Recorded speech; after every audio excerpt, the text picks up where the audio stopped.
Министерството за надворешни работи во 2007 година донело одлука за купување и реконструкција на 15 објекти во странство во вредност од 50 милиони евра. 5 објекти биле купени во 2007 и 2008 година во Виена, Букурешт, Прага и уште неколку европски градови. Објектите се наоѓаат на локации несвојствени за дипломатски представништва, се наоѓаат во руинирана состојба, а едно адвокатско друштво ги застапувало и продавачот и купецот, македонското МНР. Вакви се наодите од увидот во документацијата кој го изврши актуелното раководство во Министерството. Може да се констатира дека закупувањето на објектите е воспоставен систем кој подразбира создавање мрежа на странски адвокати, странски компании и странски лица со седиште во Будимпешта, Виена, Прага, Вилнус, Лондон, но можеби и во други центри кои ги координирале своите активности со Комисијата за купување на објектите. Под формулацијата најпогодни објекти, овие претходно договорени решенија и се наметнувале на Комисијата, која потоа ги предлагала со информации до Владата на Република Македонија, подпишани од тогашниот министер за надворешни работи. Формирани биле две комисии кои функционирале само формално, бидејќи председателот на комисијата ја имал клучната улога, а кабинетот на поранешниот премиер и тогашниот генерален секретар биле детално информирани. Увидот покажал и дека владата фаворизирала поскапи понуди, а дел од објектите, како оној во Прага, биле дивоградби. Чешките власти дури и донеле одлука за рушење. За секој од купените објекти се потрошени дополнителни средства за реконструкција. Еден босански државјанин и една адвокатска фирма, регистрирана во Будимпешта, се дел од мрежата. Доктор Фехер и партнерите е адвокатското друштво кое ги застапувало двете странки во купопродажната постапка.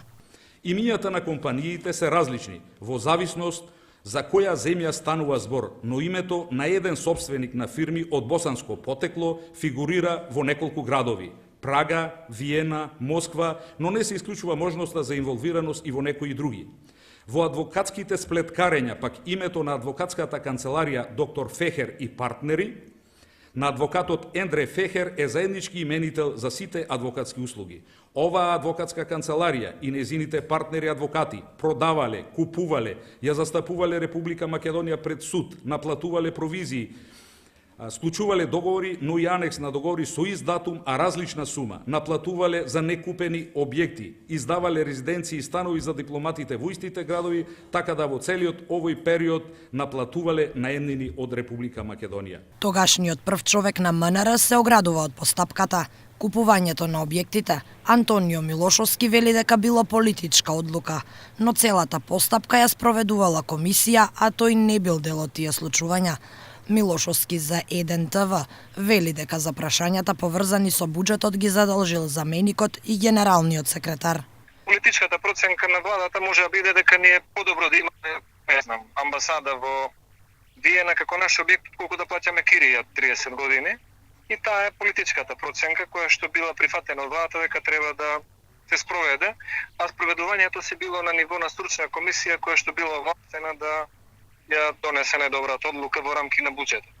Јас во Министерството се што се однесуваше на буџет или раководење со буџет, уште првиот ден, тоа беше добар совет од претходната министерка Илинка Митрева, предадов такви овластувања буџетски, финансиски на заменикот министер и на државниот секретар. Сум водел надворешна политика и тоа ми било главна преокупација. Другиот дел, навистина, тие што се построчни може да говорат подобро. Актуелното раководство на МНР ќе бара одговорност и наодите од увидот ќе бидат доставени до истражните органи. Од МНР велат и дека во очиле дека недостасува одредена документација. Се уште не се знае што ќе прави Министерството со купените објекти, дали ќе се продаваат или сепак ќе се активираат за нашите представници. Зависи од состојбата во која се наоѓаат објектите, но и од проценката за трошоците за нивно ставање во функција.